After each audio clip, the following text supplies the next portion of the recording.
بسم الله الرحمن الرحیم. السلام علیکم و رحمت الله و برکاته. تماشابینان گرامی، پدران و مهودران مهربان، امیدوارم که همگی خوب و سلامت هستید. برنامه امروزی 60 دقیقه پلوس در خدمت شما است و من سلیم سلطانزاده مجری این برنامه هستم. امیدوارم که واقعا همه شما با نزدیکان و پیوندانتان خوب و سلامت باشید. دوستان عزیز، امروز که از سببی که کمتر در سفر قرار دارم، استودیو ما هم مثل همین است.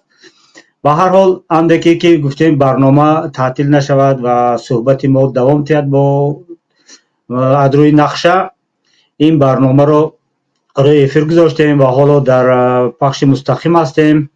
از همه شما دعوت میکنم که حتما برای آبونه شدن، برای گذاشتن پسند خود یا همون لایک خود در این کانال، در این کانال یوتیوبی پیمان لایف، در دیگر کانال ها، در دیگر شبکه های اجتماعی مثل تلگرام، اینستاگرام، تیک تاک، برای همین صفحه ای که با نام پیمان لایف هست است حتما کوشش کنید خدمت خود را دریغ ندارید در همین موضوع. یعنی خدمت شما همون گذاشتن لایک و نوشتن نظر و پیشنهاد شما است، چون که عیناً همین پسند شما، عیناً فکر و ملاحظه های شما تنقید هم باشد، عیناً همون تنقید شما تنقید واقعی واقع بینانه باشد، برای ما این یک کمک است، یک خدمت از جانب شما است. دوستان عزیز، و همین خاطر من به همه شما مراجعت کرده میگم چی از ما کمبودی با بینید حتما نویسید، چی پیشروی در ما بینید آن را هم نویسید که ما توانیم از این مصلحت های شما یک چیز گیریم برای خودمون. ما حتما همیشه به نصیحت و مصلحت شما نیاز داریم. دوستان عزیز، خیلی که میدانید هفته گذشته در برنامه همین 60 دقیقه ما صحبت داشتیم با رئیس پیمان ملی تاجیکستان استاد محیدین کبیری در موضوعی که بردن شکایت به دادگاه گاگا از بالای نظام یا هم رژیم حکومت تاجیکستان، رژیم امامعلی رحمان. ما خیلی سوال ها رو آماده کرده بودیم، با استاد گپ زدیم، خودتون شاهد بودید کمی باز مشکلات تکنیکی با وجود آمد. انشاءالله که اون مشکلات هم پس سر کردیم و صحبت رو دوام دادیم. البته گفتنی ها زیاد بودن و از همین خاطر ما تصمیم هم گرفته بودیم و به شما نیز وعده داده بودیم که قسم دوم برنامه را در هفته آینده میگذاریم. از همین خاطر امروز حالا در سفر بودن هم نگاه نکرده، گفتیم برنامه را دوام تیم بسیار خوب است. اندکی استاد شکر خدا امکانیت داشتن در برنامه اشتراک کردن، حالا وارد استودیو شما نگاه بسیار خوب میشد. برنامه رو آغاز میکنیم انشاءالله. استاد با شما رو میبینیم، صدای ما هست؟ سلام علیکم. سلام علیکم، صدای شما هست؟ امیدوارم از من هم باشد صدا. بله صداتون هست. خوش آمدید استاد. خیلی که حالا گفتم هفته گذشته ما وعده داده بودیم با مردم که قسمت دومی صحبت خود را دوام میدیم این هفته، این روز شنبه، و فرصت هم فرا رسید استاد. در این بین من در برنامه گذشته از مردم خواسته بودم چند سوال های در همین موضوع باشد روان کنم به طریق مسنجر است، کامنت است، شرح است و چند سوال وارد شده است استاد. البته پیش از آغاز همین سوال ها من میخواستم حاضر یک چیز رو معلومات دهم که امروز 3 می در جامعه جهانی و من در دنیا روز مطبوعات آزاد قید کرده می شود و این همون اصلا موضوع است که شاید که ما بالای این خیلی صحبت کنیم، نه تنها با استاد بلکه دیگر کارشناس ها رو هم دعوت کنیم، دیگر روزنامه‌نگاران رو نیز دعوت کنیم، آنهایی که در خارج هستند. البته روزنامه‌نگارانی که در داخل هستند آنها یا در زندانند یا که عموما حرف درباره آزادی مطبوعات گفتنی ندارند. به همین خاطر حاضر از استاد خواهش میکردم اوید به همین روز، یعنی عموما آزادی مطبوعات که در دنیا حالا قید کرده میشد، حالا نمیتوانیم گفت جشن گرفته میشد بلکه قید کرده میشود، چی نظر دارید؟ من نظر شما درباره مطبوعات تاجیک چی است در عموم، در مطبوعاتی که تاجیکستان دارد؟ و در پس منظر این میخواستم نظر شما را درباره مطبوعات در حوزه فارسی زبانان فهمیم.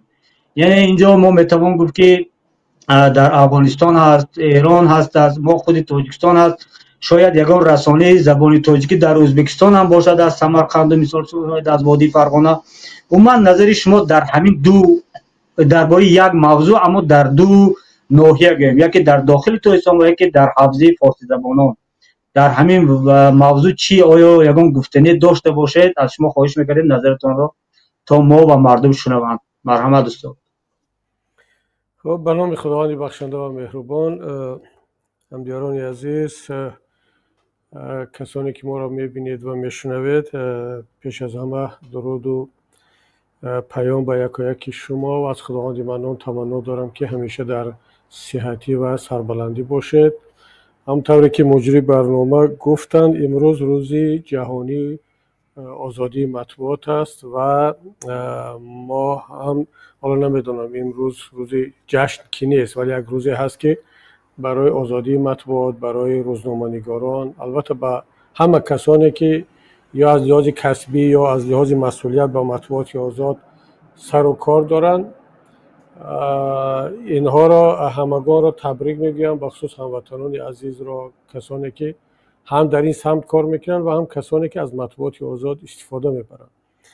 بخصوص میخواستم در این روز ما یادآور شویم از روزنامه‌نگاران و از کسانی که به مطبوعات آزاد و مستقل سر و کار داشتن اما در زندان هستند یا در هجرت، و از آنها یاد کرده باشیم. پیش از همه کسانی که در زندان هستند و به خاطر فعالیت کسبیشان، به خاطر مطبوعات آزاد، انجام رسالتشان، حکومت آنها را زندانی کرد.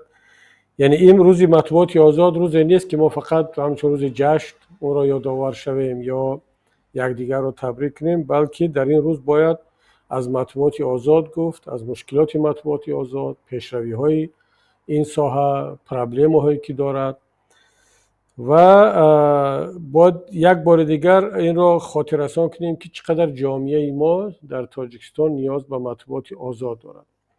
حالا با این استفاده از این بهانه، از این فرصت، میخواستم چند نکته را خدمت شما هموطنان عزیز عرض کنم و چون بارها این فکرهای خود را میخواستم درباره مطبوعات تاجیکستان به شکل عمومی بگویم، ولی از این بهتر بهانه و فرصت به فکرم پیدا نخواهد شد که این روز هم روز مطبوعات آزاد هست.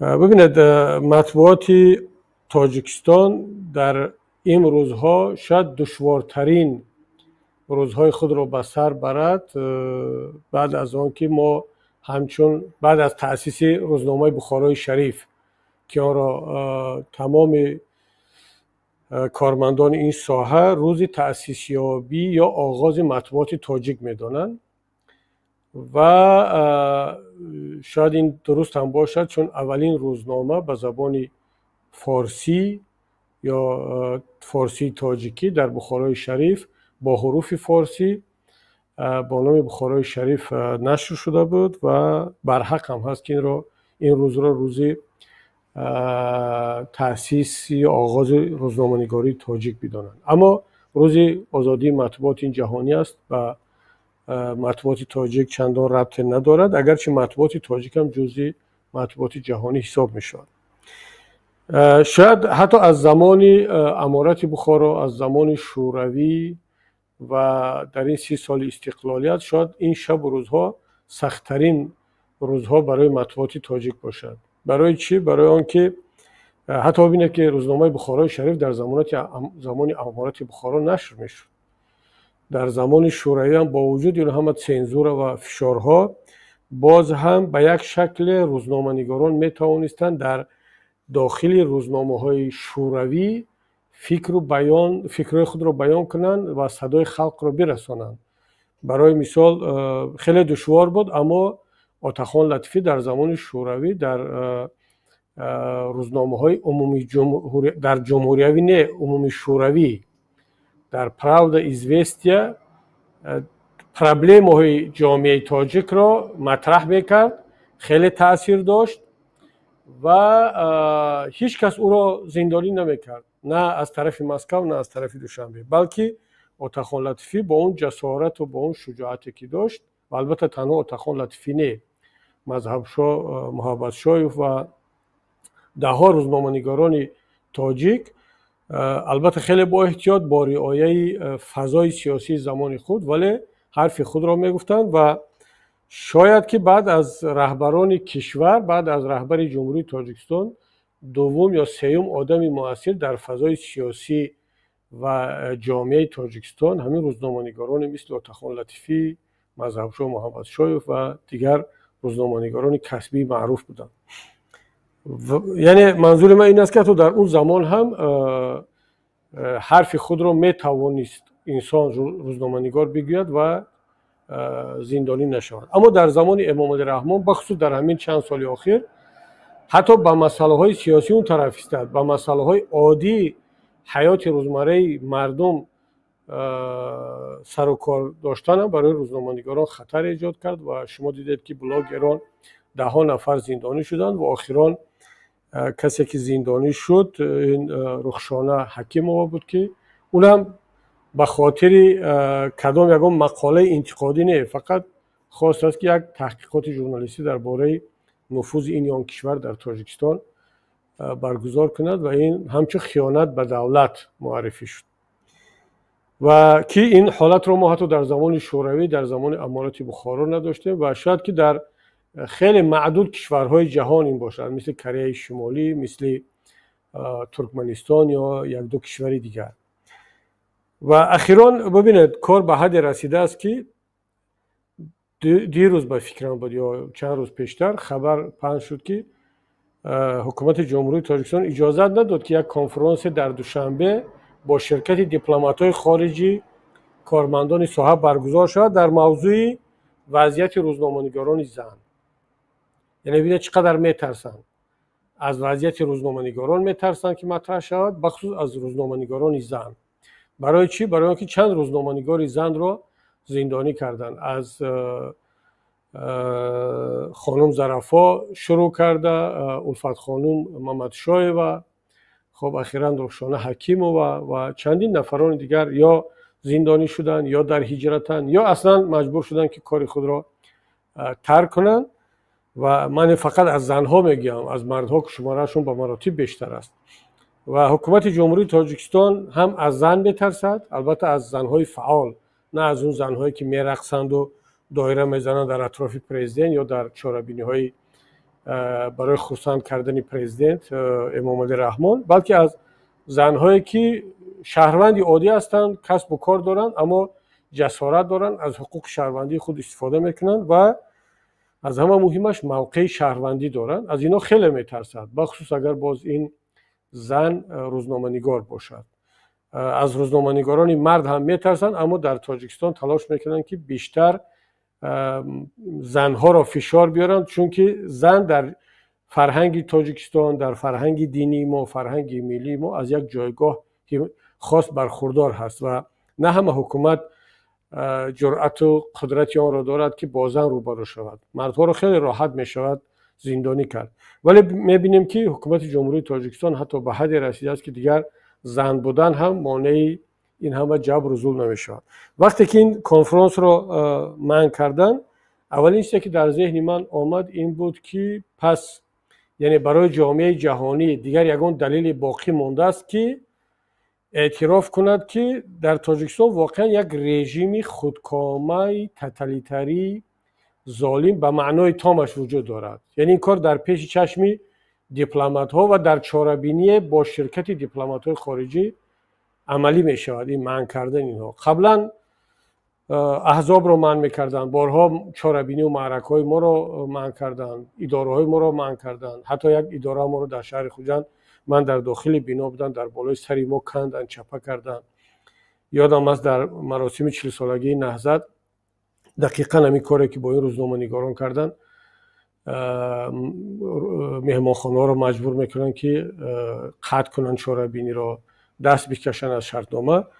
ما هم چند مهمانخانه رو برای مهمانان خارجی بران کرده بودیم و چند آشپزخانه و چند جای طعام رو، همه آنها رو ترساندن و اینها یکی پس دیگر ما با آنها پول رو پرداخت کردیم. آنها خیلی راضیان، خرسندن که مثلا صدها یا شاید چند صد مهمان رو پذیرایی کنن، درآمد میگیرن، اما در لحظه آخر میگفتن که میبخشید ما مجبوریم که این رو قطع کنیم چون که به ما فشار آورده ایستادن. و اون خب 10 سال 15 سال پیش بود. الان کار با حدی رسید که دیگه با حضور دیپلمات‌های خارجی هم این چاره‌بینی‌ها رو منع میکنن. این بیانگر آن است که وضع مطبوعات تاجیک در تاجیکستان در کدام حال هست که حتی در عرفه جشن بین المللی با شرکت دیپلمات‌ها هم این چاره‌بینی‌ها را منع میکنند. بنابر همین میتوان گفت که وضع روزنامه‌نگاری، وضع مطبوعات تاجیک در بدترین حال است. ما اصلا در داخل کشور دیگر مطبوعاتی آزاد نداریم.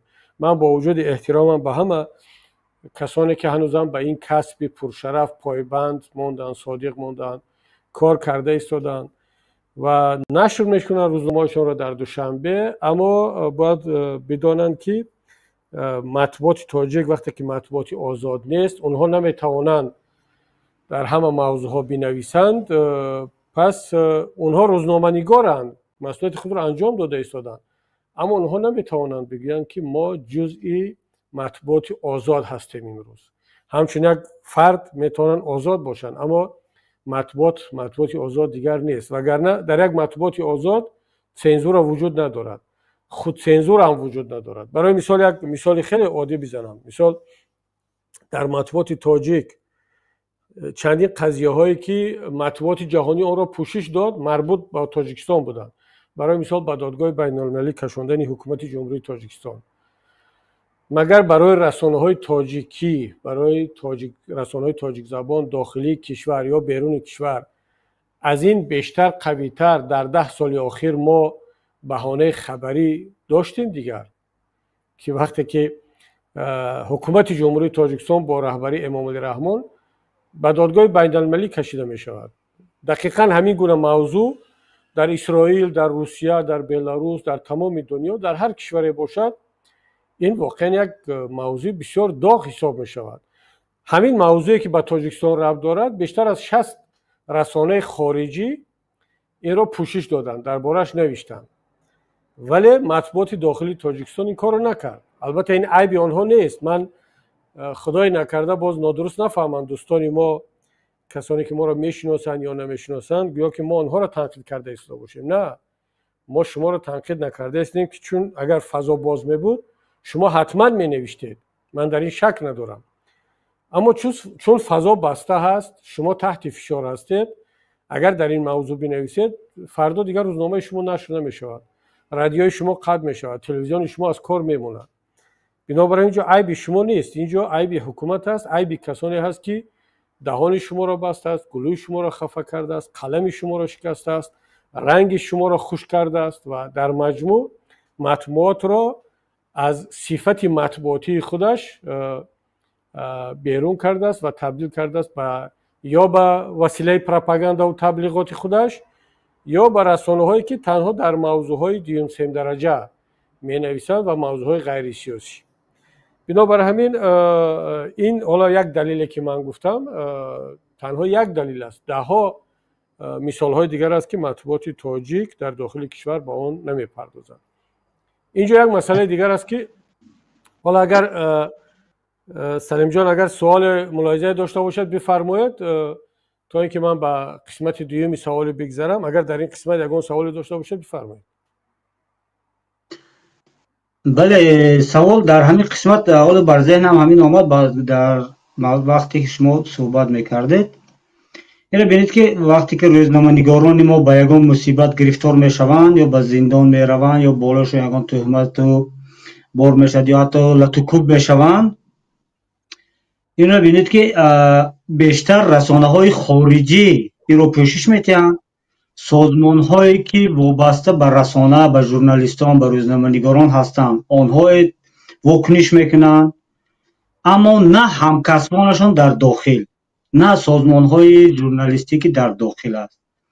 عموما این سازمان‌هایی که در داخل است و رسانه‌هایی که در داخل است، حتی برای همکسب خودش چی ماند که حالی به دادگاه گاگا به همکسب خودش بی‌اعتنایی میکنند. سببش شاید که واقعا همین ترس باشد، خود سنزور کردن باشد، اما میدانند که همین خاموش شدن، این ایستادن همین نفر یا همین سازمان پیش راهی بسته شدن خودش یا پیش راهی زندان شدن خودش رو نمیگیرد.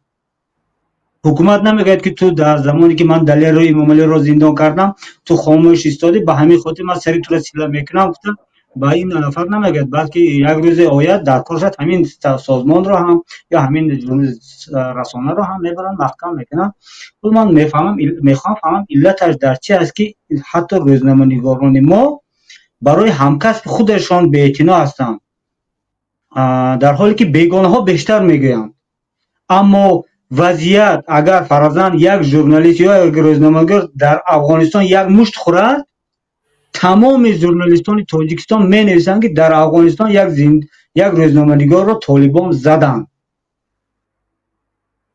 ببینید من فهمیدم، درک کردم سوال شما رو، اما من اینجا از کسی دفاع کردنی نیستم. اما یک روزنامه‌نگار تاجیک وقتی که همکسبش زندانی میشود، سرکوب میشود، یک روزنامه بسته میشود، ما نباید آنها را گناهکار کنیم که چرا خاموشند، چون میترسند. و اون وضعیتی که بر سر رسانه‌های تاجیک آمده است، مطبوعاتی تاجیک آمده است، فقط روزنامه‌نگاران یا کارمندان ساحه گناهکار نیستند، در مجموع جامعه گناهکار است، چون مطبوعات جزئی از جامعه هست. اون وضعیتی که بر سر حزب‌های سیاسی و اپوزیسیون آمد، فقط حزب‌های سیاسی و اپوزیسیون گناهکار نیست، همه جامعه گناهکار است. یعنی ما همه برابر جوابگر هستیم. وضعیتی که بالای دین میاد، فقط ملا گناهکار نیستند یا کارمندان دین، همه جامعه گناهکار است. و وقتی که یا برای مثال وضعیتی که بالای اقتصاد و تاجران میاد، شما فکر میکنید فقط تاجران گناهکارند؟ نه، جامعه گناهکار است در مجموع.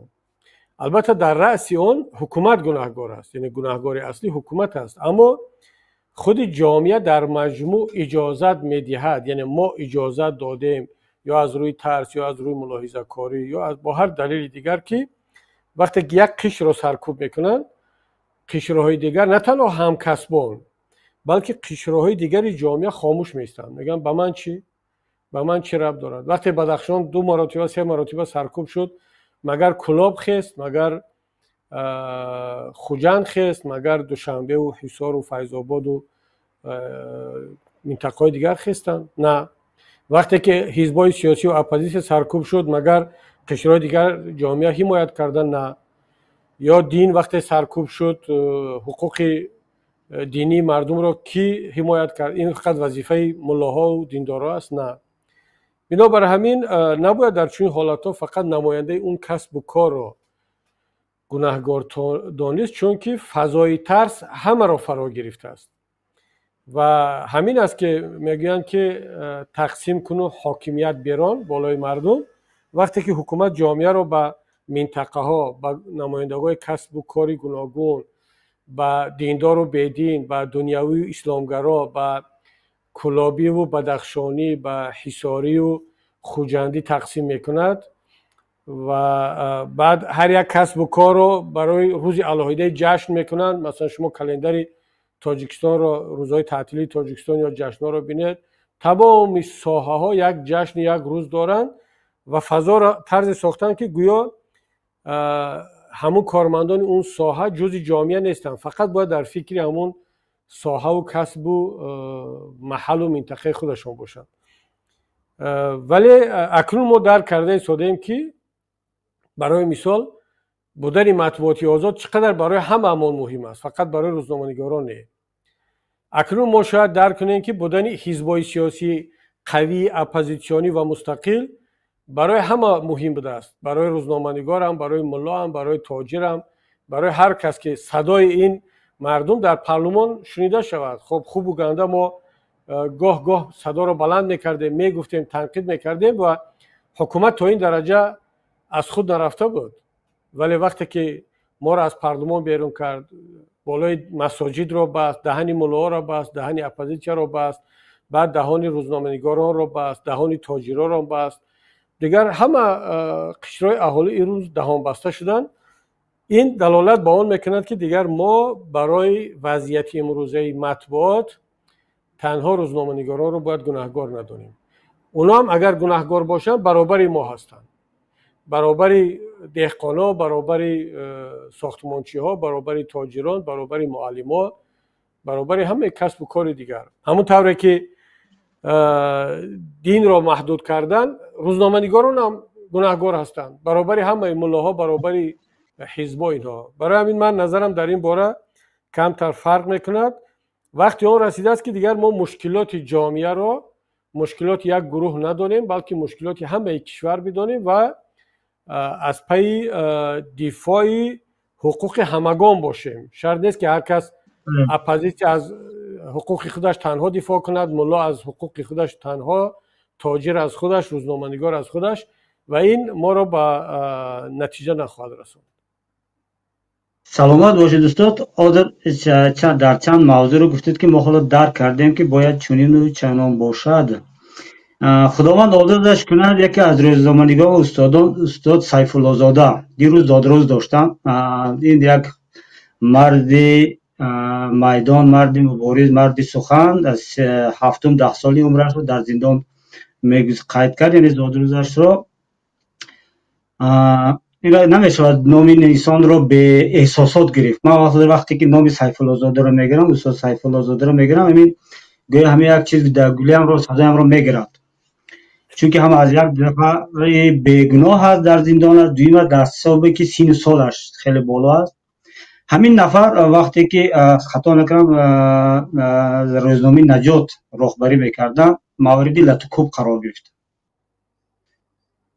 و چند نفر دوستان بعدا وقتی که صحبت میکردن میگویند که یا میگفتند که باید نهضت پاسخی به مثل میداد به حکومت نسبت به لطوکوب شدن سیف الله زاده، نسبت به لطوکوب شدن استاد حیید.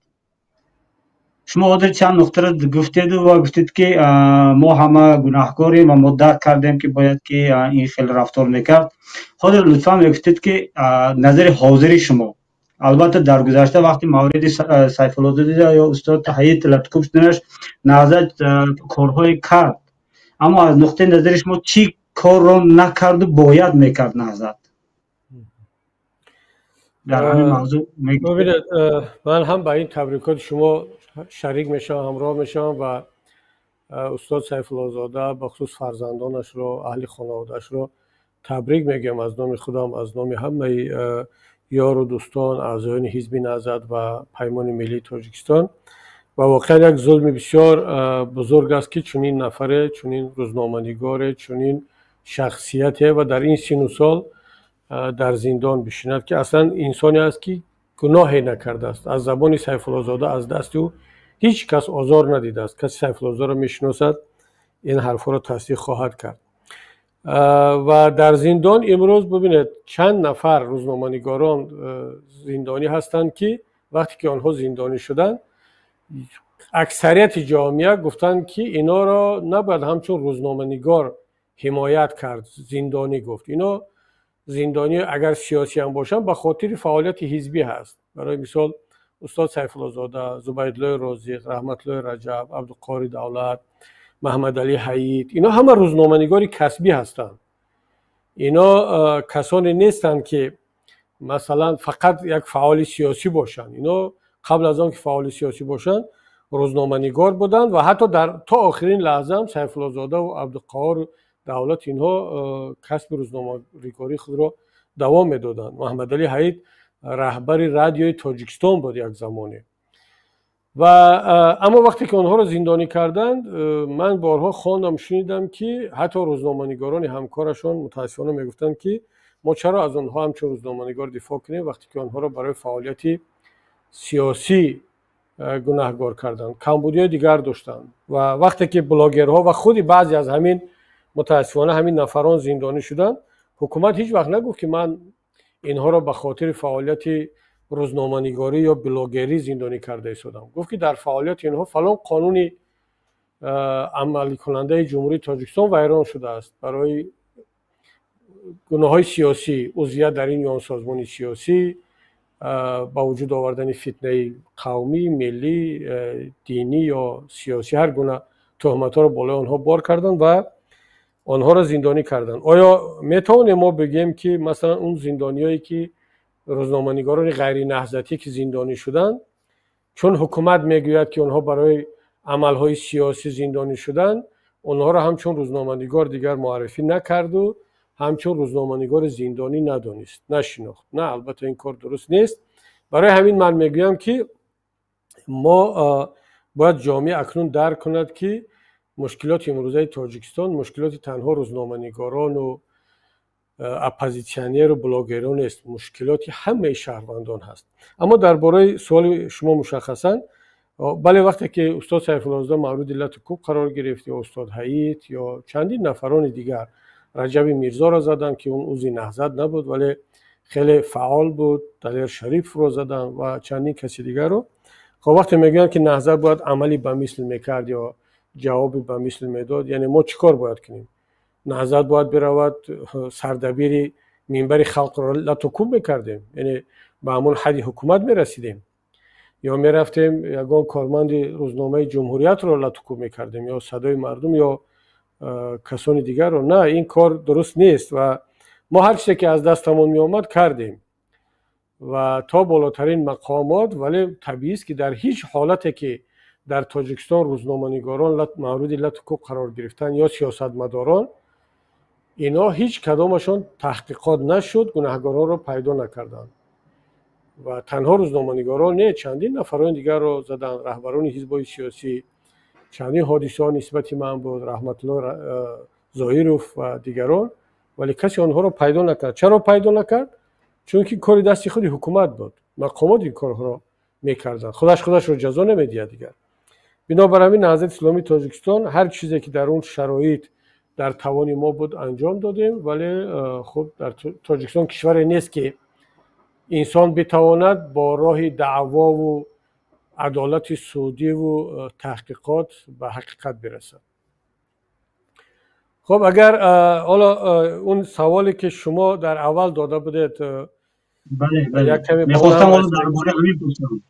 بله، درباره اون که وضعیت مطبوعاتی، حالا ما درباره ببینید وضعیت مطبوعات داخلی را دیدیم، اما وضعیت مطبوعات فارس زبان یا تاجیک زبان چگونه است؟ چون ما امروز اونقدر امید زیاد هم جامعه از مطبوعات داخلی کشور ندارد، اما هستند رسانه‌های مثل رادیو آزادی، مثل BBC فارسی که رسانه‌های تاجیکستان نیستند، اینا رسانه‌های خارجی هستند، اما در موضوع تاجیکستان می‌نویسند، فعالیت میکنند و واقعا باید گفت که زحمت زیاد میکشند و کار خوبی را انجام میدن. اما یک تحلیلی هم از این رسانه داشته باشیم بد نیست، چون هم روزی مطبوعات آزاد است و هم به واسطه به حیات روزمره ما سر و کار دارد. همون طوری که اونها فعالیت قشرهای گوناگون جامعه را تحلیل میکنن، از اون جمله از ما را هم گاه تنقید میکنن، گاه بهای مثبت یا منفی میدن. دیگر شک نیست که باید فعالیت آنها مورد تحلیل قرار بگیرد و نکته‌های گفته شود. من در مجموع این را یک فرصت بسیار خوب میدانم، یعنی حضور و فعالیت رسانه‌هایی که برای تاجیکستان کار میکنند، تاجیک زبان، مثل رادیو آزادی، مثل BBC و اخیراً باز این ایران اینترنشنال، افغانستان اینترنشنال هم در تاجیکستان نمایندگی دارن، برنامه پخش میکنند. اینا اون فضای خالی رو، اون واکوم اطلاعاتی را که حکومت با وجود آورده است تا جای پر میکنن و این خیلی مهم است. یعنی ما این رو باید همیشه قدردان باشیم و از این فرصت باید خوب استفاده شود، جامعه باید خوب استفاده کنند. اما سوال این است که آیا واقعا این رسانه‌های مستقل و غیر حکومتی و غیر تاجیکی، یعنی غیر تاجیکی به معنی اینه که به زبان تاجیکی فعالیت نمیکنن یا تاجیکان نیستن، بلکه اون از طرف تاجیکستان یا از طرف تاجیکان مبلغ گذاری نمی شود و شخصیت حقوقی تاجیکی هم نیستن، بلکه یکی امریکایی است، یکی دیگر بریتانی است و ایران اینترنشنال یا افغانستان اینترنشنال رو راستی نمیدونم که شخصیت حقوقی کدام کشور یا در کجا ثبت شدن. به هر صورت اینا رسانه‌های مستقل هستند و اون فضای خالی رو تا جای پر میکنن. اما یک تحلیل اگر کنیم، من نظر شخصیم است، حالا دوستانی که در اونجا کار در این رسانه‌ها کار میکنن من با این رو همچون مسئله شخصی قبول نکنن، چون ما داریم وضعیت رو و فعالیت کسبی رو تحلیل میکنیم و شاید در نظرهای ما اشتباه هم باشد و یعنی ما یک کمی از واقعیت ها دور رفته باشیم که این طبیعی هم هست. همونطور که وقتی که فعالیت ما رو تحلیل و بررسی میکنن، ما نه همون وقت با نظر تحلیلگران رسانه ها موافق هستیم. نظر شخصی من این است که برای مثال اگر رادیو آزادی رو بگیریم، رادیو آزادی یک زمان واقعا یک رادیو قوی بود که حکومت جمهوری تاجیکستان نه تنها میترسید بلکه احترام داشت، مخصوصا در سالهای جنگ شهروندی. بعدا متاسفانه بعد از این که نهضت سرکوب شد و بعد از 2015 وضعیت تغییر کرد، یک بار این رادیو آزادی تبدیل به یک رادیوی تقریبا حکومتی شد. حتی خودشان هم یک زمانی، من مصاحبه عباس جوادی است یا اشتباه نکنم در کجای خواندم که خودش اعتراف کرده بود که ما واقعا هم با اشتباههای کسبی زیاد راه دادیم و اپوزیسیون تاجیک را بخصوص نهضت اسلامی تاجیکستان را عمدن و آگاهانه دیگر فعالیتش رو پوشش نمیدادیم و یک طرفه بها میدادیم. خودش اعتراف کرد در مصاحبهش و این باعثی از مقام دور شدن هم خودش و هم مدیر بخش تاجیکی رادیو آزادی شد. البته این را باید بگم که من یک نامه نوشتم به رهبران رادیو آزادی، به امریکایی ها، ولی نسخه نامه را به خود رادیو آزادی هم فرستادم از قبل که من از بالای شما شکایت میبرم برای که شما هم اخلاق ژورنالیستی و هم رسالت کسبی را پامال کرده ایستادید و حتی در جاهایی که درباره حزب نهضت اسلامی تاجیکستان گپ میرود نظر حزب رو هم نمیگیرید و خیلی یک طرفه به این نامه های ما جواب ندادن، اصلا بی‌اعتنایی کردن و ما مجبور شدیم که به رهبریت رادیو آزادی نامه بنویسیم که بعداً تفتیشات آغاز شد و واقعا اثبات شد که اینا رسالت کسبی خود را پامال کردن و عدالت کسبی و اون توازن کسبی را رعایت نکردن و ما این را از کسی هم پنهان نکردیم و حتی فکر میکنم کاری خوبی هم شد که یعنی بالاخره درک کنن که حکومت جمهوری تاجیکستان کاملا این رادیو را یا ترس یا با پول یا با راههای دیگر در اختیار خود گرفته بود که خودشون دیگر بالاخره اعتراف میکردن این را. اما بعد از این تغییرات یک رویکرد جدید و یک تغییرات مثبت با وجود آمد. خیلی بی‌انصافی میبود اگر که ما بگیم که رادیوی آزادی امروزه از رادیوی آزادی زمانی اون تیم قبلیشون فرق ندارد. نه، این طور نیست، فرقیت هست. گاه و ناگاه نظری مخالفین را در موضوعی که با مخالفین با جامعه ربط دارد میگیرند. اما باز هم باید که واقعیت ها را آشکار گفت. من وقتی که رادیو آزادی را مقایسه میکنم با رادیو آزادی که قرقیزی، ازبکی، با رادیو سوابودا زبان روسی و تمام بخش‌های دیگری که اینا از یک فرزندان یک مادر هستند، از همون رادیو اروپای آزاد سرچشمه میگیرن، اگر با آنها مقایسه کنیم رادیو آزادی تو بخش تاجیکی کاملا فرق میکند و شاید ضعیفترین آنها باشد در مسئله رعایت توازن.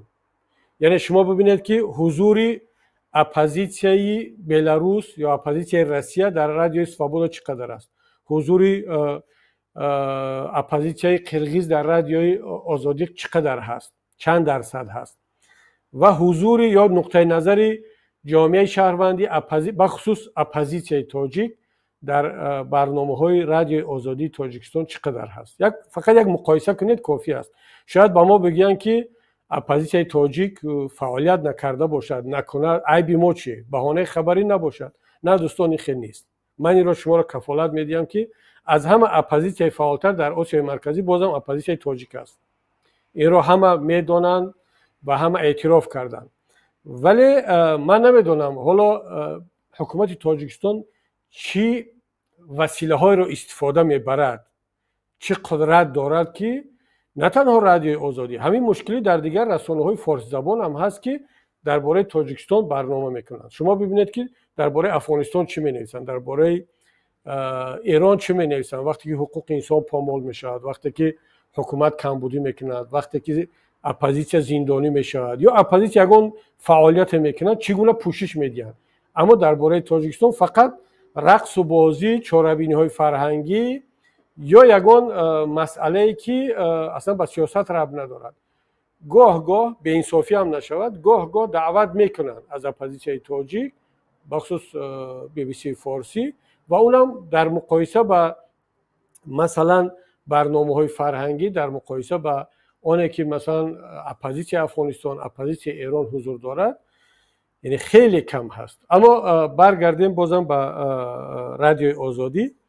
ببینید ما چرا این حرفا رو میگم؟ چون دوستان باید نه اینکه ناراحت نشن، اما باید بدونن که چون این نقطه نظر هست و ما این را یک مشکلی میبینیم.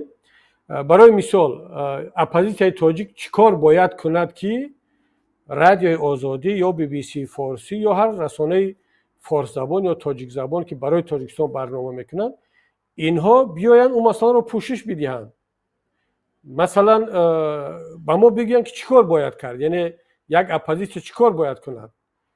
وقتی که پرونده امام علی رحمان با حکومتش به دادگاه بین المللی رفت، مطمئن باشد که برای دلخواه کشور این یک بهانه خبری بسیار یک موضوع مهم است. از این مهمتر موضوع دیگر شاید در یک مدت چند روز و چند هفته نباشد. همونطوری که من پیشتر هم گفتم که بیشتر از 60 رسانه بین المللی این را پوشش داد. اما رادیو آزادی همگی یک مراتبه این را به شکل عمومی پوشش داد. البته از ما مصاحبه گرفتن، مثل که بخش ازبکی رادیوی آزادی کرد، یعنی تقریبا برابر.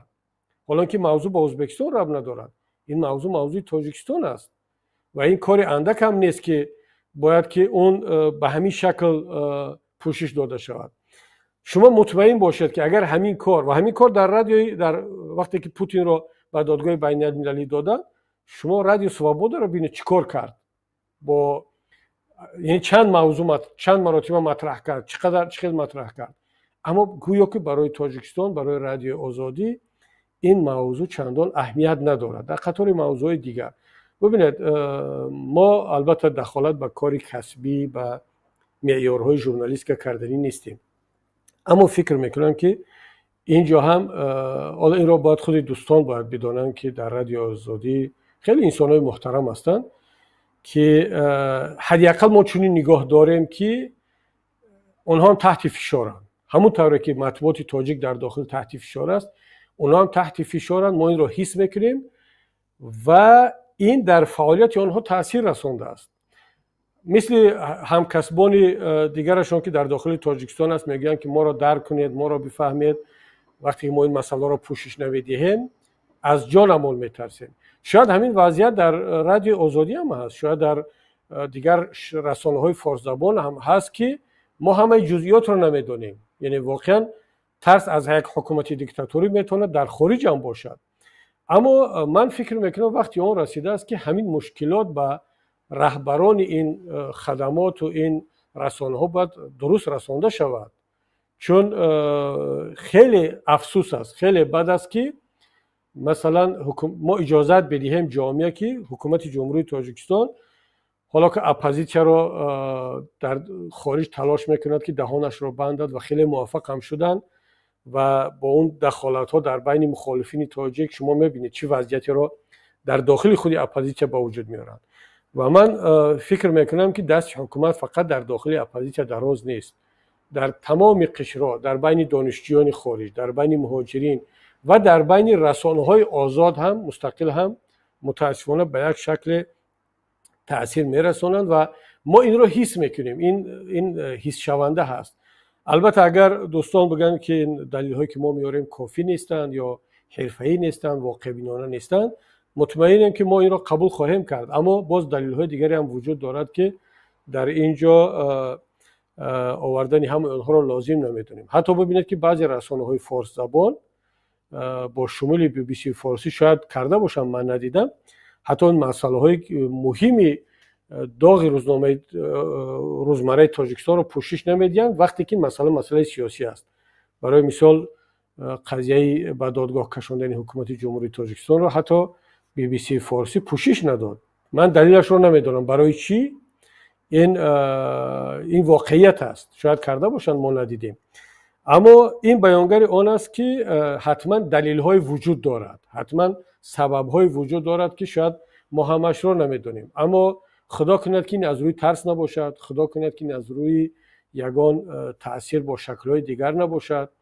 اگر واقعا بگویند که نه این موضوع اصلا هیچ اهمیتی ندارد، مثلا اهمیتش از برگزاری فلان کنسرت در دوشنبه کمتر است، خب من میگم قبول است. پس سیاست بی بی سی فارسی همین است، پس سیاست رادیو آزادی همین است، پس سیاست ایران اینترنشنال یا افغانستان اینترنشنال همین است که در تاجیکستان یک پدیده فرهنگی، یک حادثه طبیعی، یک مثلا ریزش باران، ریزش برف مهمتر از یک حادثه سیاسی هست. اما در افغانستان و در ایران یک مثلا حالا پلیس اگر یک نفر را لطوکوب کرد که این بد است، باید مطبوعات پوشش بدهد، اما این دیگر باید که در سرخط خبرها باشد و حکومت اون کشور باید گناهکار دانسته شود که البته گناهکار هم هست. اما در تاجیکستان وضعیت باید فرق کند. اگر سیاست چنین است پس باید جامعه هم این را قبول کند. ما هم بدانیم که یعنی مطبوعات جهانی هم یک سیاست های یا استاندارد های دوگانه دارد که البته به این حد هم نیست، چون من این را باید در آخر بگویم که همونی که گاه صدای اپوزیسیون تاجیک در رادیو آزادی، در بی بی سی فارسی، در افغانستان اینترنشنال شنیده می شود، بازم نشود که چون یک طبیعت تاجیکانه هم شاید تاثیر کند که اپوزیسیون تاجیک از همون هم محروم شود. این احتمال هم هست، اما من مطمئنم که دوستان ما در این خدمات، در این رسانه ها این گلایه و شکایت های ما را همچنین برای فعالیت کسبی قبول خواهند کرد، نه شخصی. همون طوری که از ما هم انتقاد می شود، همون طوری که ما را هم فعالیت ما را هم به رشته تحلیل و تنقید و بحث و بررسی میکشند، این را هم یک نظری بخشی از جامعه بدانند، بخصوص هم در شب و روزهایی که ما درباره مطبوعات آزاد صحبت میکنیم. بله استاد خیلی خوب قید کردید اینجا درباره اون قضیه گاگا، یعنی دادگاه گاگا.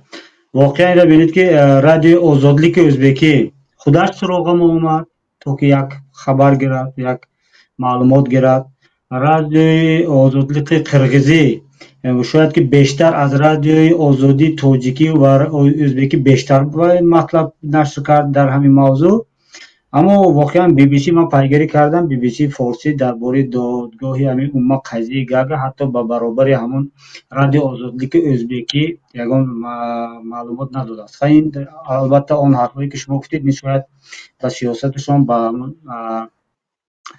برنامهشون وابستگی داشته باشد.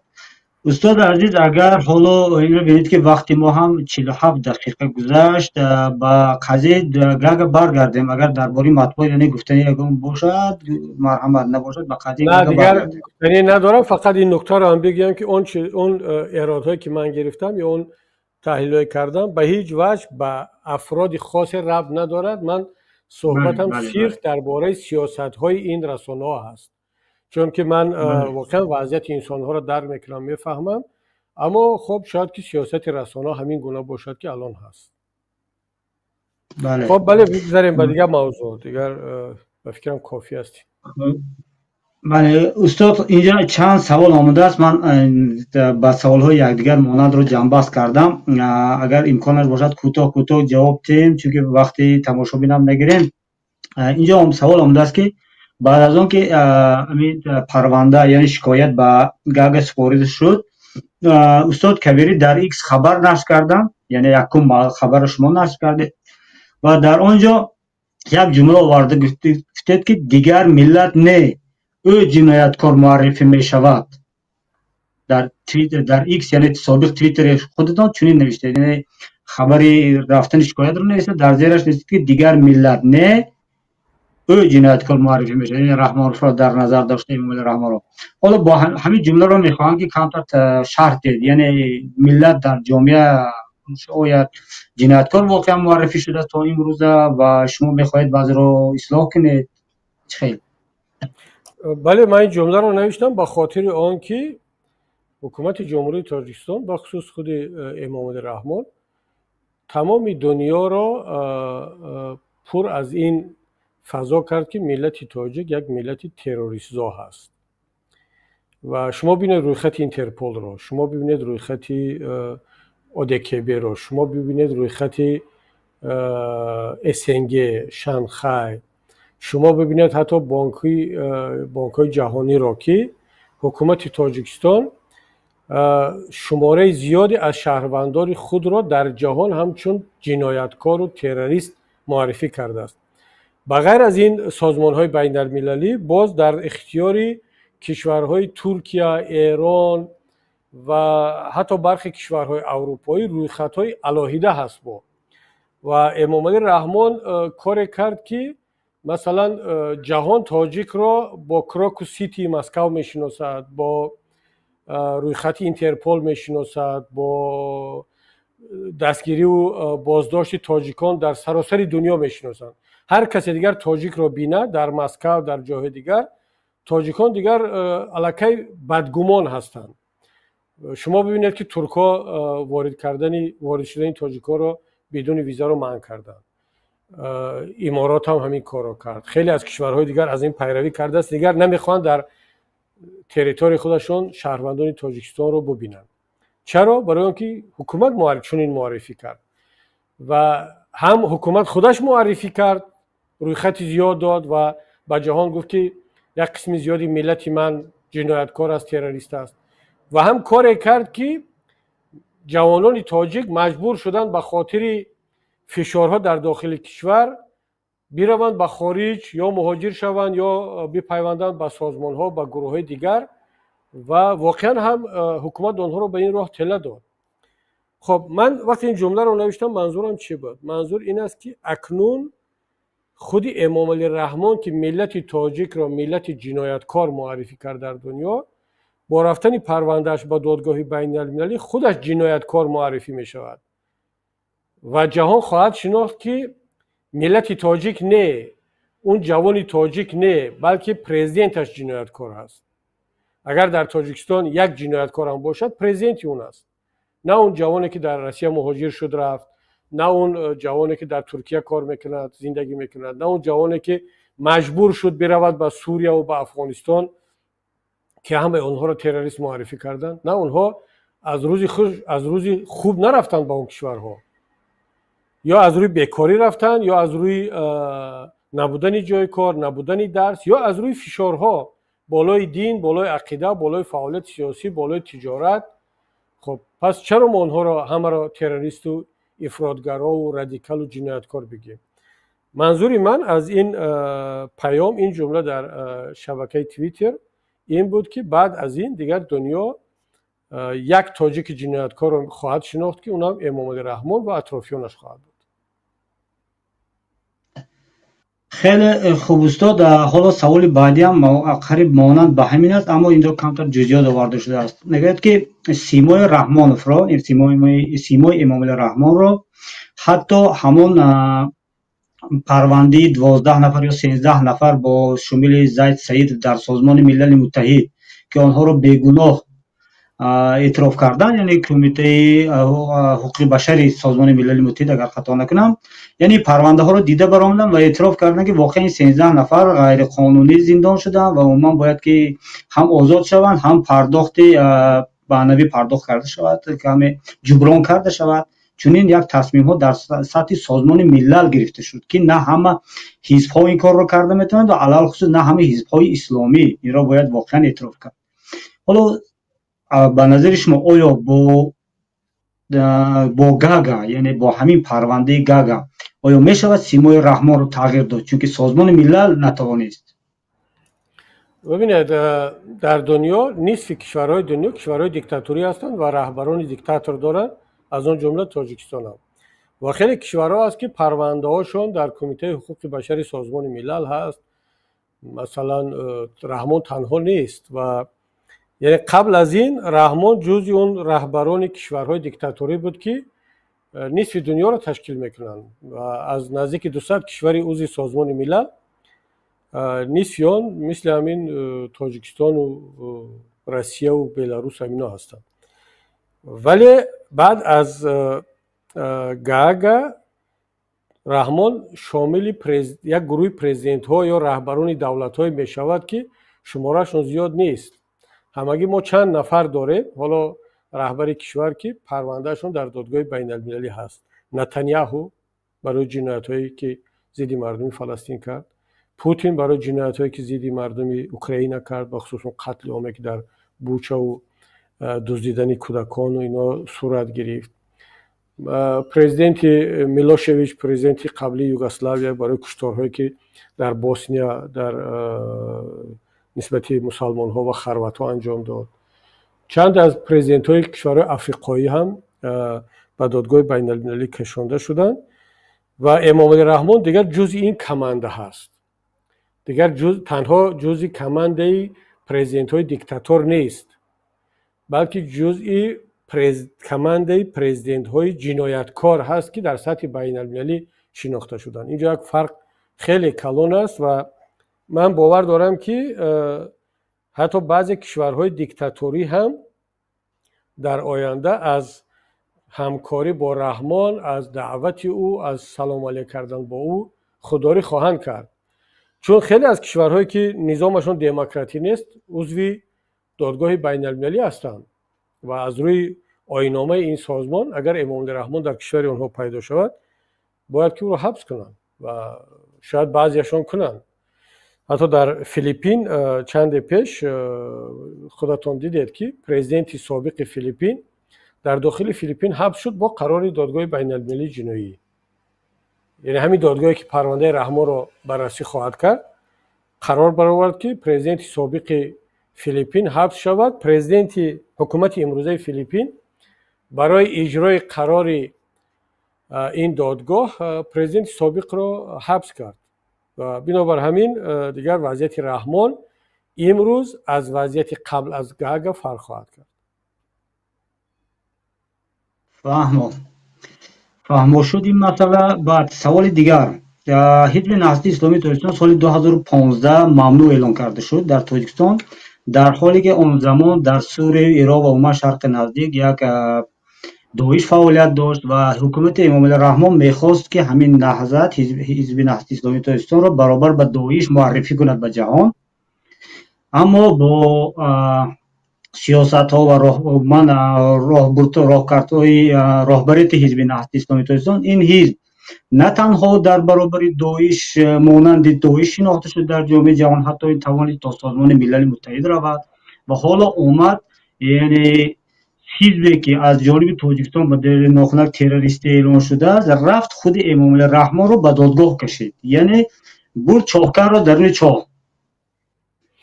آیا شما گفته میتونید که امروز دیگر چهره نهضت رو شما توانستید از آن تهمت و از آن دروغ هایی که حکومت رحمانوف میگفت دیگر پاک سازید؟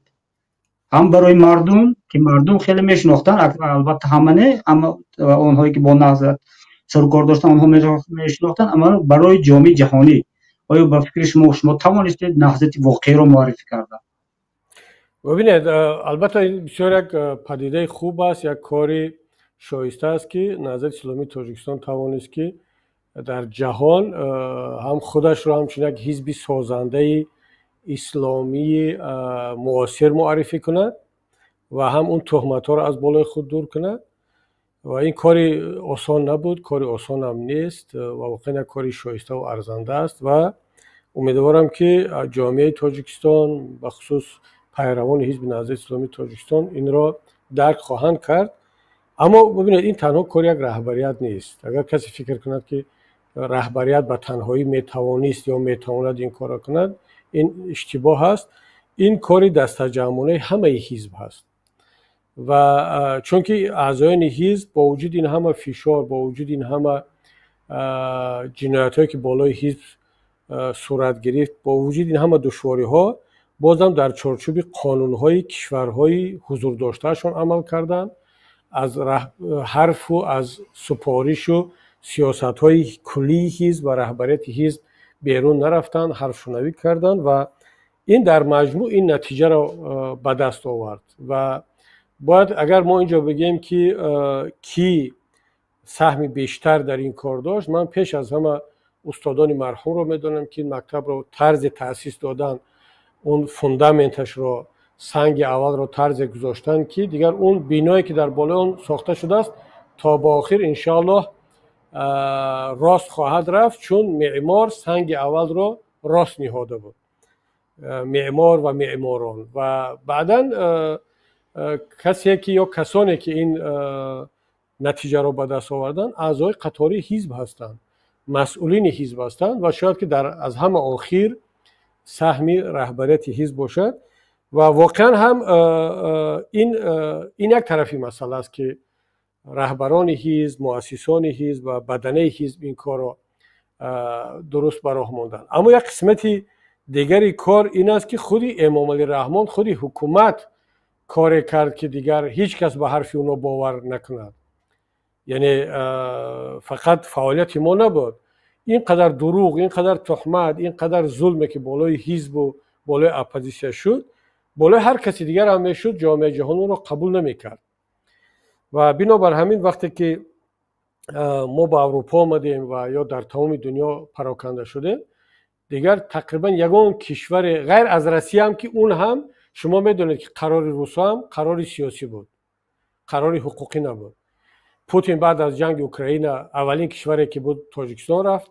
امام علی رحمان شخصا از پوتین خواهش کرد که نهضت رو تروریستی اعلام کند و پوتین هم در حالتی بود که دیگر امکان نداشت، چون در اون ایزولاسی جهانی قرار داشت و باید که این کشورهای خرد و ریزه و ساتلیت‌های خود رو در اطرافش نگاه می داشت و سپارش داد به پروکورور جنرالی روسیه، به سود عالی که در یک مدت کوتاه این کار رو انجام دهند. وقتی که من با دوستان خودم در روسیه، با شریک درسان و کسانی که با هم اکادمی دیپلماتی رو یک جای خوانده بودیم و حالا در مقامات بسیار بلند روسیه کار میکنند، با آنها مراجعت کردم، گفتم چی است؟ گفتن که مطمئن باشید که در روسیه حتی در سطح کرمل هم حزب شما را حزب تروریستی کس قبول ندارد، نمیداند. اگر که میدانستند سال 2022 را منتظر نمیشدند. اما سال 2015 و 16 وقتی که رحمان آمد به سوچی در یالتا، یک هفته در زادروز پوتین سال اکتبر 2015 ایستاد و خیلی خواهش کرد، من این معلومات رو از وزارت خارجه روسیه دارم، که این را قبول کند. پوتین قبول نکرد، روسیه قبول نکرد. تا سال 2022 پوتین و روسیه نهضت رو تروریستی نمیشناخت، اما در یک حالت تنگنا قرار گرفت که دیگر مجبور شد این کار را کند و همون طوری که طالبان رو تروریستی اعلام کرد، یک هفته پیش شما خبر دارید که باز از روی خط تروریستی بیرون برآورد، وگرنه طالب هیچ فرق نکرده است. همون طالب است، همون جهان بینی هست. فقط امروز منفیت‌های روسیه تقاضا کرد که از روی خط بیرون کند، بیرون کرد. منفیت‌های روسیه تقاضا کرد که ما را شامل روی خط کند، شامل روی خط کرد. فردا اگر باز منفیتاش طلب کند، باز می‌بینید که نهضت اسلامی تاجیکستان را خود روسا و خود حکومت تاجیکستان بیرون خواهد کرد. این مسئله صرف سیاسی است. بنابر همین واقعا دیگر کار شد که دیگر تهمتگر در همون جای قرار گرفت که دیگران را تهمت میکرد. ما را خواستن جنایتکار معرفی کنند در سطح جهانی، اما امروز خدا را شکر که خودشون در این اتهام گرفتار شدند و من فکر میکنم که اثبات جنایتکار بودن امام علی رحمان و همکارانش به مراتب آسانتر است از آنه که امام علی رحمان در سطح جهانی نهضت اسلامی تاجیکستان را جنایتکار معرفی کند. بله، یعنی یک نفر دیگر رو عیبدار کردن سبکتر از آن است که خودت را دفاع کنی. بله 100%. بله. یک سوال دیگر اینجا آمده است که برای چی ادوکات فرانسوی نماینده نهضت شد؟ اینجا شاید سوال دارن که شاید مقصدشون چنین باشد که از کشورهای اروپایی اگر گیریم، اگر حزب‌هایی که با نام حداقل دینی هستند، این در آلمان هستند، مثال خریستیان دموکرات است و دیگر، اما در فرانسه عموما با حزب‌های سیاسی دینی عموما اینقدر میون خوب ندارن، اما حزب نهضت عیناً وکیل رو گرفته از فرانسوی‌ها. این یک سیمبل بود. این چی بود؟ چی خیلی شد؟ شاید فکر کنن که خودت یا که تیمور یا دیگر برادران نهضتی که در فرانسه هستند شما معرفی کرده باشید این ادوکات. شما چنین اعتراف‌های هم باشه، چنین گمان‌های هم باشه. در این راستیگر این سوال در ذهن خودم هم بود که چرا از فرانسوی‌ها پیدا کرد، چون که من از جزئیاتش خبر نداشتم. خودت بله یادت هست که من چند بار که پاریس سفر میکردم با شما با دیگر دوستانم میگفتم و ملاقات هم میکردیم، یعنی یک سفرهای داشتم به پاریژ. البته بعضی سفرهای هم برای شرکت در دادگاه ها برای پرونده های مهاجرین بود، اما بعضی سفرهای دیگر میکردم که در حوزه سفرها با شما و با دیگر دوستانم ملاقات ها میکردیم. به همون خاطر بود، به خاطر گفت و شنید با بیوروی ادوکاتی.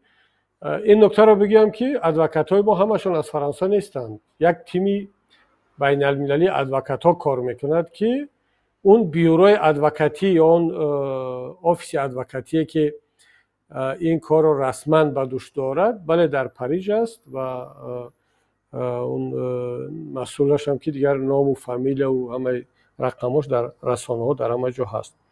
اما کسانی که در اون تیم کار میکنن تیمی واقعا بین المللی است و همش هم از اروپا نیست، نمایندگان دیگر کشورها هم هستند. و ما چگونه این شکل گرفت؟ البته وقتی که ما پرونده رو آماده میکردیم که این تقریبا 5 سال پیش آغاز شده بود و تا 3 سال ما تیم ادوکات ها نداشتیم، اما فقط مشغول آماده کردن پرونده، جمع آوردن دلیل ها و به ترتیب در آوردن آنها، ثبت کردن آنها، از اودیو ویدیویی اینترویو ها را به خطی گرداندن. این کار بسیار هم دشوار و کاری هست که واقعا هم حوصله میخواهد، هم اراده میخواهد، هم انسان باید که دیگر به همه چی تیار باشد. و من بارها گفتم، باز تکرار میکنم که تیم تاجیکی ما واقعا زحمت کشید و قهرمانی نشان داد. اما وقتی که اونا کار خود را 70-80% انجام دادند و ما اون وقت شروع کردیم برای پیدا کردن متخصصان خارجی، چون انیق است که متخصصان تاجیکی ما، حتی بهترین ادوکات های ما، تجربه بردن چنین پرونده ها به دادگاه بین المللی را ندارند و این را فقط حکومت ها کرده میتونن که پول زیاد دارند و ادوکات های خارجی را اجاره میگیرند. و من شاید میتونم گفت که حالا تصادفی نبود، ولی در یک از سخنرانی هایی که من در پاریژ داشتم، در یک کنفرانس، یک نفر بعد از سخنرانی نزد من آمد، خودش رو معرفی کرد، گفت که و من سخنرانیت بسیار معقول شد، خب شناس شده و گفت که من قضیه تاجیکستان رو اصلا نمیدونستم و شناس نبودم که تاجیکستان چنین وضعیت دارد و من در فلان اداره کار میکنم، کارم این است. بعد وقتی ما سر یک پیاله قهوه صحبت کردیم، گفت که چرا به دادگاه بین المللی شما یا به سازمان های بین المللی مراجعت نمیکنید؟ گفتم چون که ما نه امکانات داریم نه پول داریم و بعدا قضیه تاجیکستان چندان برای سازمان های بین المللی چندان قضیه جالب نیست و پرزیدنت ما هم پرزیدنت بسیار معروف نیست. بعضی‌ها رو در اینجا صحبت میکنی، وقتی میگه از تاجیکستان میگن پرزیدنت شما همون الهام علیوف است یا اسلام کریموف است یا کسی دیگر رو نام میگیرن و برای همین این پوتین نیست، این اردوغان نیست، این لوکاشنکو حتی نیست که مثلا توجه باشد. بعد گفت که من یک ادوکات های شناس دارم، پرونده های دیکتاتورهای دیگر رو هم پیگیری کردن، بیا معرفی کنم، شناس کنم، اگر برای اونها جالب باشد و قضیه شما رو بگیرن شاید براتون خوب باشد. گفتم با که ندارد و معرفی کردن و شناس شدیم، صحبت کردیم. اتفاقا همون وقتی که ما در اون بیورو صحبت میکردیم با اون ادوکات ها، چندین نفرانی دیگر هم مهمانان بودن که همگان برای اونها جذاب بود قضیه، اونا هم جلب شدن و یک تیم بین المللی شکل گرفت و آهسته آهسته شماره زیادتر شد و بخصوص بعد از آن که حکومت تاجیکستان از جنگ، از این تجاوز اشغال اوکراین پشتیبانی کرد و شماره زیادی از تاجیکان را پنهانی ولی با رازگی حکومت برای جنگ ضد اوکراین فرستاد، دیگر خیلی از کشورها درک کردند که اینجا سخن تنها درباره یک تاجیکستان نمی‌رود، این یک جنایت‌های بین المللی هست که اینا با هم ربط میگیرن و این تیم بین المللی شکل گرفت و در این 1.5-2 سال اخیر دیگر کاری ما باید سطح بالاتر رفت و بالاخره این تیم موفق شد که پرونده را با استانداردهای بین المللی آماده کند، تهیه کند و به دادگاه بفرستد. یعنی قصه یا که تاریخ همکاری ما با این ادوکات های فرانسوی همین است. اما باز تکرار میکنم در اونجا تنها ادوکات های فرانسوی نیستن. شاید که روزش شود باز دیگران رو هم معرفی خواهیم کرد، چون اونها باز پرونده های دیگر رو کشورهای دیگر رو هم دارن، باید سفر کنن، رفت آمد داشته باشن. فعلا حالا آماده معرفی شدن خود نیستم. بله، یعنی حکومت تاجیکستان باید داند که اینجا نامن دست داره بود نکوی تیمور. نه شما هم دست دارید. ابی ببینید هر کس در اینجا یک سهم خود رو میگذارد، اما شرط نیست که همه ادوکات شوند، همه در روزهای اول باشند. الکی شما ببینید که در همین 2-3 هفته اخیر شما چقدر زحمت کشیده ایستادید، بچهای فرانسه، برادران آلمان در تمام دنیا، و سهم خود رو گذاشته ایستادید. شاید که در آینده باز کاری دشوارتر و بیشتر باشد. اتفاقا این رو هم باید بگم که وقتی که ما این مسئله پرونده رسانه‌ای شد، یک باره خیلی ها تاجیکان دیگر مراجعت کرده ایستادند و آماده هستند که پرونده های خود را هم معرفی کنند. یعنی یک جسارت بخشید به ملت تاجیک، و یعنی معنی را دارد که دیگر شماره پرونده ها با اون 60 پرونده تمام نخواهد شد. ما الکی بیشتر از 100 پرونده داریم، 60 تا را آماده کردیم برای دادگاه، اون 40 تا بیشتر دیگر آماده شده ایستاده است. الکی چندی پرونده های دیگر باز آماده میشوند. یعنی باید حتی اگر این پرونده‌ای که فرستاده شد دادگاه اینها را هم بگید به یک شکل کافی نیستند، اشکال دارند، دلیل‌های قوی ندارند، پرونده‌هایی که بعداً آماده می‌شود اینا میتونن از پرونده‌های قبلی قوی‌تر باشند و من این امید رو دارم، چون الکی نشانه‌هاش هست و خود ادوکاتان گفته ایستادن که این پرونده‌هایی که بعداً وارد شده ایستاده است دلیل‌های ما قوی‌تر از پرونده‌های پیشین است. این معنی را دارد که این مسیر طولانی است و دیگر امام علی رحمان و کماندش مطمئن باشند، دیگر آماده شوند برای یک مسیر طولانی حقوقی در سطح جهانی. حالا درست است که خاموشن، نادیده میگیرن گویا که هیچ کاری نشده است، ولی خب کسانی که این مسئله را خوب میدونن که وضعیت چگونه است. حالا من اینجا خودمو اکای تیمور ورکر استاد را نام گرفتم سببش که حکومت ها دست بردارن از فشار بالای نزدیکان ما که تا دانن که ما در اینجا دست ما کمترین چیز هست. یعنی نه ببین سلیم جان، اتفاقا حالا که دیگر نسبت ما هر چی کار کردن نسبت خشتابان شما هم دیگران هم در آینده هم خواهند کرد و اتفاقا همین کارشون پرونده ما را در دادگاه قوی‌تر خواهد کرد.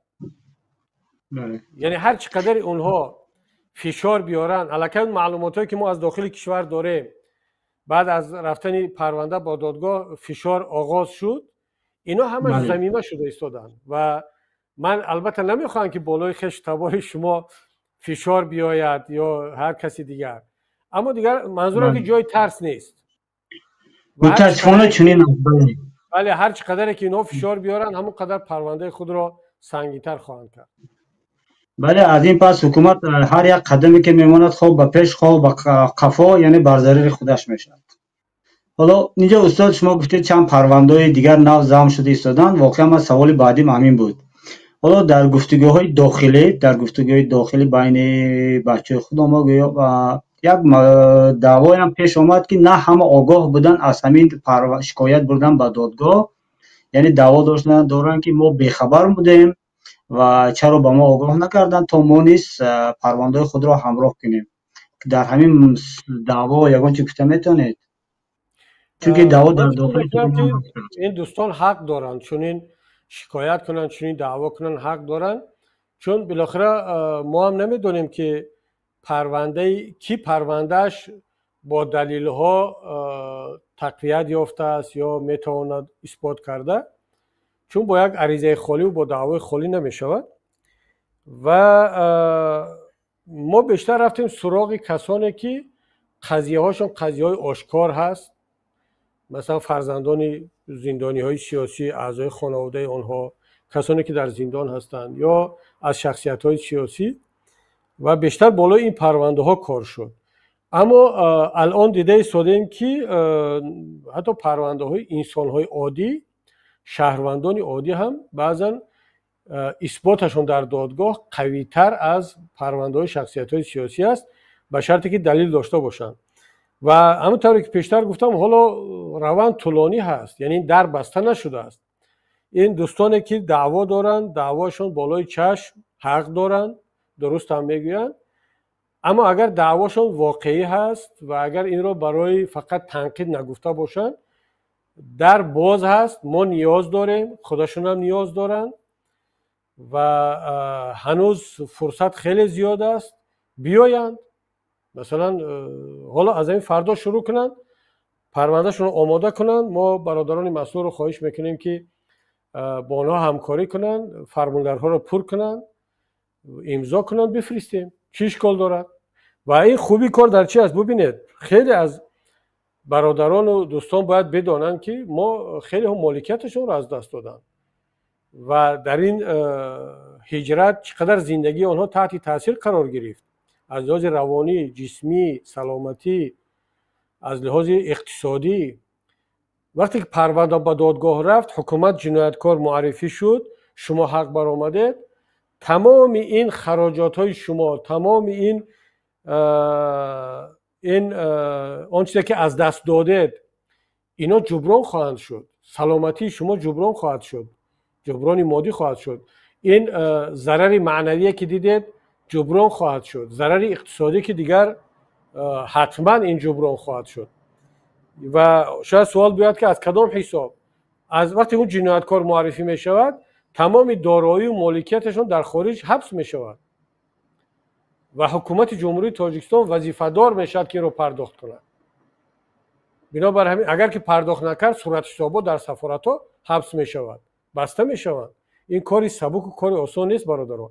البته اثبات کردنش هم آسان نیست، ولی وقتی که اثبات کردید در دادگاه، دیگر برای حکومت رحمان اصلا امکان ندارد که اینا رو برای شما جبران نکند. بنابر همین دوستان، من این پیام من به همه هست که این امکانیت برای همه باز است، شرایط آماده هست، تیم تجربه دارد. من خواهش میکنم که کسانی که شکایت کردن، گلایه کردن از ما، حق دارن، مرحمت بیان. تیم ما انشاءالله برای همکاری آماده است. بله، بهترین پیام. یعنی فکر میکنم که حالا یک مکانیزمش هم دیگر، حالا در برنامه گذشته گفته بودید که تا آماده کردن همین شکایت تا ارسال شدنش به دادگاه، ما کمتر از نگاهی از با مقصد احتیاطی، یعنی به خطری امنیتی، ما این را آشکار نکردیم. ولی دیگر قضیه آشکار شد و ما خیلی همه خوب میدونیم که جبر دیده نه تنها در نهضت هست، در حزب نفتی اسلامی تاجیکستان، بلکه جبر دیده های ما شخصان علاهیده هستند، شخص شاید که اوله های علاهیده جبر دیده هستند، جبر دیده هستند که در داخل تاجیکستان هستند، از دیگر حزب و سازمان گروه های مخالف که حالا در اروپا هستند، از اینها جبر دیده ها هستند. یعنی میتوان گفت در همین قضیه گاگا همین ها وارد کار شویم، یک جایت در همین کار تکلیف کنیم تا همون مثال گیریم، اگر دوستان از گروه 24 رو دیگر از دیگر سازمان ها و حرکت ها رو که آنها رو دعوت کنیم تا در همین قضیه شریک ما باشند، یعنی در ارسال کردن شکایت، چون که آنها هم خیلی جبر دیدن، خیلی مظلوم، خیلی ظلم دیدن اون دوستان. و حالا خود یک راهبر شهید گروه 24 رو ببینید که در نزد فرزندانش قتل می شود. این خودش خواهیم نخواهیم باید که به دادگاه رود این قضیه. فکر میکنم که در این مسئله هم باید یک هماهنگ سازی. بله سلیم جان، بسیار مسئله مهم اینجا مطرح کردی. این نکته را هم باید بگویم که کسانی که از این به بعد در پرونده شریک میشوند یا اینکه پرونده خود را آماده میکنند، چی یک فردی علاهیده باشند، چی اعضای نهضت باشند، چی گروه 24 برادران گروه 24 باشند، چی سازمان های دیگر که از دست حکومت جبر دیدن، ظلم دیدن، اینها شریک پرونده ما نخواهند شد. این نکته خیلی خیلی مهم است.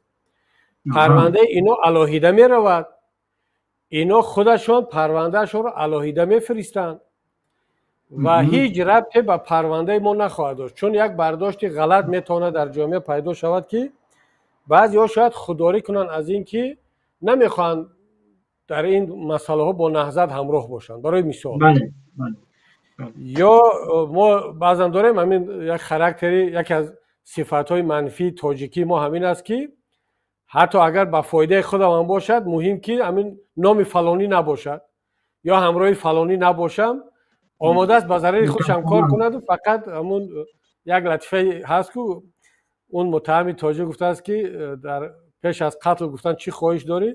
گفته است همین ازبکی دوستم آتش مادرش نبیند. یعنی این یک شوخی است اما یک کمتر واقعیت هم دارد. خب ببینید، من پیامم این است که وقتی که دیگر حزب و حرکت‌ها، سازمان‌ها، دیگر شخصیت‌ها پروندهشان را می‌خواهند به دادگاه بین المللی برند، هیچ ربط دیگر به نهضت ندارد. مستقلانه فقط ما چیکار کرده میتونیم؟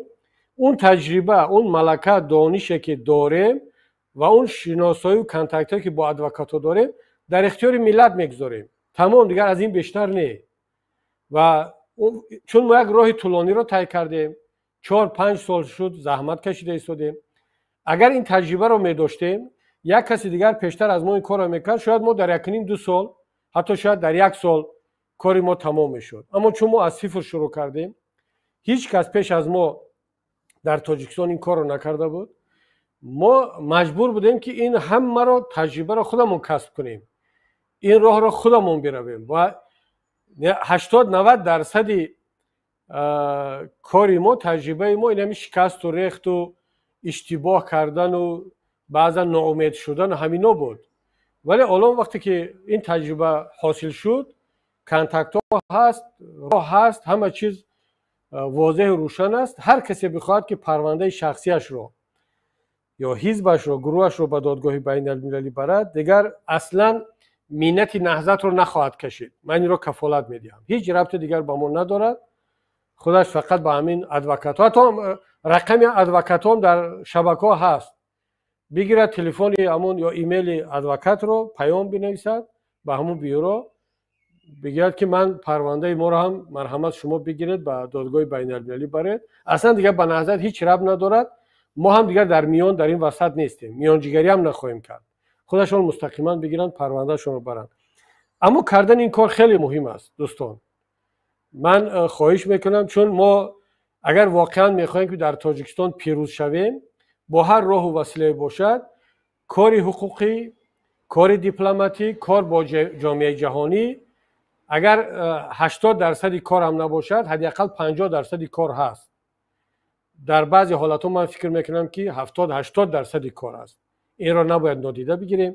برای همین ما راه جز این نداریم که زمینه حقوقی و بین المللی تغییرات در تاجیکستان رو از حاضر باید آماده کنیم و الحمدلله که این کار رفته ایستاده است. خیلی میخواستیم که ملت در این کار با ما همراه باشد، شریک شود. بله، البته این ادوکاتی که اون گفتید هم رقمش هست، هم مثال ایمیلش هست، هم صحیفش در لینکدین دیگر شبکه اجتماعی است. غیر از این ما دیگر سازمان ها داریم که به واسطه با زبان روسی هم اونا صحبت میکنن، میتونن یعنی از با اونها نیز مراجعت کنن، یعنی دروازه دیگر باز است. بله. استاد اینجا سوال آمده است، اگر دادگاه چاره ندید، قدم بعدی پیمان ملی تاجیکستان و حزب نهضتی اسلامی تاجیکستان چیست؟ آیا دست به یراق میزنند؟ این خیلی سوال کانکریت می اومده است. بیاید این مرحله بین المللی و دادگاهی رو طی کنیم و حزب نهضت اسلامی تاجیکستان، پیمان ملی تاجیکستان از همه وسیله و راههای مشروع که سازمان ملل، آیین‌نامه سازمان ملل و آرمان‌های ملت ما با آن را اجازت می‌دهد، در فرهنگ ملی ما، در دین ما جایز هست. البته مبارزه برای دفاع از جان و ناموس و وطن و دین و ارزش‌های خود، این مبارزه دیگر جایز است با هر وسیله‌ای که باشد در برابر یک ظالم. از آن استفاده خواهد کرد. اما من شخصا خودم طرفدار آن هستم که چنین کارها، چنین عملهای بزرگ از آنه که دربارش گفته شود به آن عمل کرده می شود. ما باید عمل کنیم، ما باید در میدان باشیم. فرق ندارد میدان حقوقی است، میدان دیپلماتی است، میدان مبارزه نظامی هست فرق نمیکنه. اول در میدان بود، بعد در اون باره گپ زد.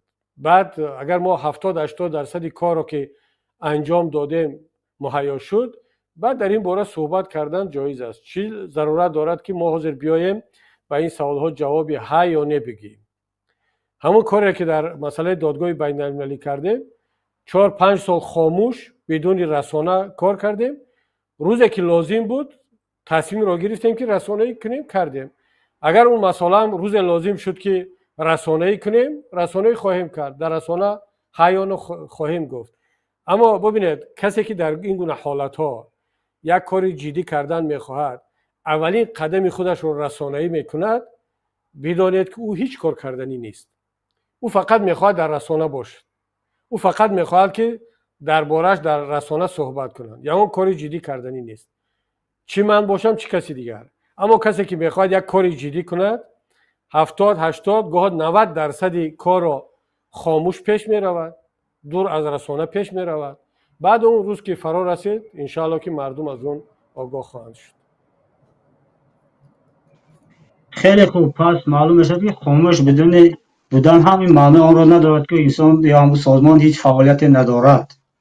این معنی را می‌دادند.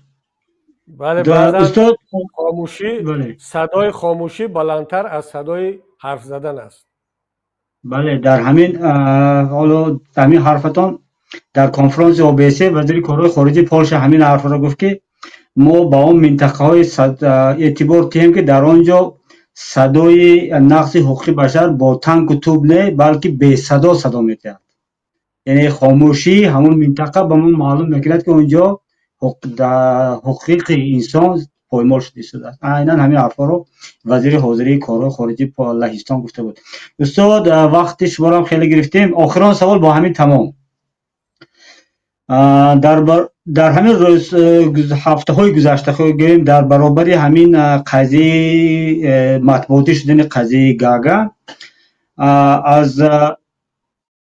از جانب دیگر جنبش و سازمان های مخالف علل خصوص سابق همپیمان شما سازمان جنبش اصلاحات و رشد تاجیکستان درباره تشخیص دادن حکومت در خارجه یک پیشنهاد شده بود. یک رسانه ها اینا با همه جا یعنی بازتاب دادن و از روی معلومات ها به شما نیز چنین پیشنهاد آمده بوده است گویا که یعنی برای تأسیس دادن یک حکومت در خارجه. حالا در همین موارد میخواستیم نظر شما رو فهمیم، نظر پیمان و نهضت در عموم. بله، من پیشترم در کدام رسانه دیگر به این سوال جواب داده بودم، بس که رسانه تاجیک زبان نبود. ببینید موضوع تشکیل حکومت در تبعید یا در خارج موضوع نو نیست. در پیمان ملی تاجیکستان هنوز 4 یا 5 سال پیش این موضوع مطرح شد و ما در اون وقت موضوع رو بحث و بررسی کردیم. اکثریت به این مخالف بودن و هنوز هم مخالف هستیم و با چند دلیل. یکم این که تشکیل حکومت در خارج حداقل در این 10-15 سال اخیر چندان تجربه موفق نبرآمد در همه دنیا، چه اپوزیسیون تاجیک باشد چه اپوزیسیون دیگر. مثلا اپوزیسیون سوریه چند مرتبه در خارج حکومت تشکیل کردند و همه وقت دیگر ناکام شدند، بین یکدیگر اختلاف با وجود می آمد و اصلا امکانات مالی نداشتند، امکانات حرف کلان، ساختارهای کلان، اما نه پول دارن، نه ارتش دارن، نه رادیو و تلویزیون دارن، چیزی نیست و ناکام شدن، پراکنده شدن. اما احمد اشر بدون تشکیل اعلان کدام حکومت در خارج و در جای دیگر در یک گوشه سوریه یک حکومت چه با خودش تشکیل کرد، بعدا سوریه را پوره گرفت بدون آنکه در خارج یا جای دیگر یک حکومت تشکیل کند.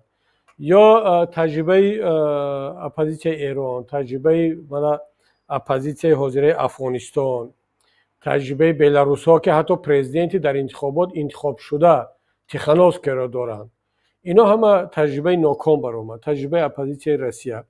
بنابراین وقتی که ما این موضوع رو در پیمان ملی تاجیکستان بحث و بررسی کردیم به این نتیجه رسیدیم که این یک جزء از پاپولیسم و جزء از صدا بلند کردن یگان نتیجه نخواهد داشت، مگر اینکه ما باید خیلی خاموش آرام مطابق با امکانات و با وضعیت جهانی پیش برویم و همون کارها را انجام دهیم که یک اپوزیسیون در خارج از عهده آن میبراید.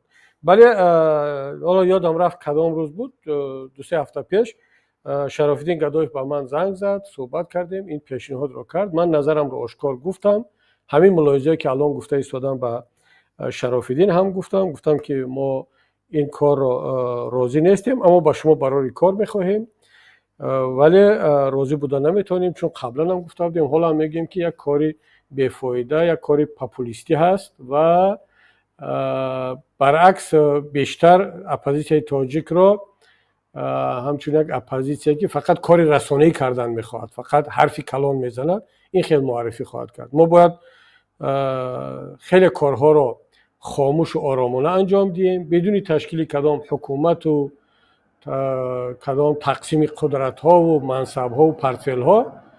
هر کس کاری خود را انجام بدهد. وقتی که ملت پیروز شد یا ما در عرفه پیروزی، در عرفه یک کاری جدی باشه، اون وقت می شود در این باره صحبت کرد، در این باره حرف جدی زد. اما حالا ما تقریبا هیچ کاری را انجام ندادیم. ما چگونه حکومت تشکیل کرده می توانیم که حتی در یک سازمان ها و در یک ائتلاف ها یک جای کار کردن نمی توانیم. می بینید یکی ترک میکند، نه یک بار و دو بار، چندین ائتلاف ها را ترک میکند، می رود می آید، یا اینکه میبینی که حتی در داخل حزب و حرکت های خودمون یک نقطه نظر نیست. حالا حکومت نیستیم و چقدر اختلاف نظرها است در شبکه ها و ما باید یک کمتر خاکسارانه تر رفتار کنیم، یک کمتر زمینی باشیم، یک کمتر با واقعیت ها نزدیک باشیم، با ملت گفتگو کنیم، کار کنیم. همون روز که فرار رسید ملت خودش میگه که برادر بیا حکومت رو تشکیل کن. حالا حکومت تشکیل میکنی، ملت در پهلوت نباشد، بالای کی حکومت رانی میکنی؟ همون رحمان بر این میشویم. رحمان هم حکومت دارد، قصرها دارد، ارتش دارد، امنیت دارد، اما چون ملت رو ندارد میترسد، از ملت خودش میترسد که حتی از زنها رو هم زندانی میکنه دیگر. ما با همون مانند نشویم، تکرار نکنیم، بلکه بیشتر کار کنیم. ولی برادران و دوستانی که این طرح رو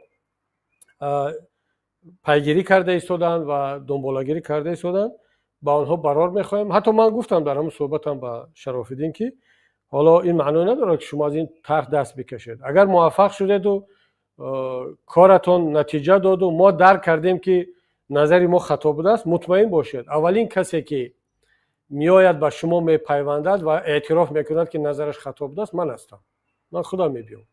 اما الان در این مرحله نظر من این است که این کار درست نیست.